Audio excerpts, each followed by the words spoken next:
Stát, neprohlídnul jsem tě. Máš svou křečka? Tak to ani náhodou. Všiml jsem si ho.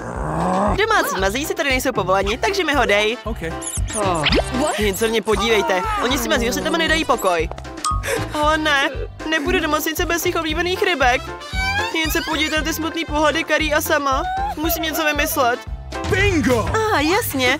Šoupnu do kapačky a budu dělat, jako jsem doktorka. Nikdo si toho ani nevšimne.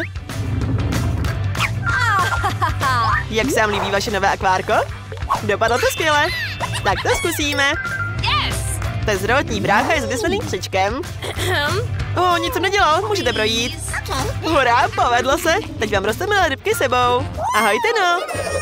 Mám tu pro tebe tvé rybičky. S nimi se rychle uzdravíš. Tady jsou tvé rybky, Sam a Carrie.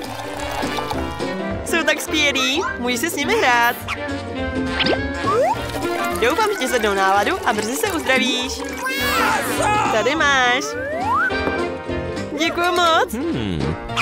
To je zajímavá knížka, musím se napít. Ale ne, mám puse rybu. Kdo to udělal?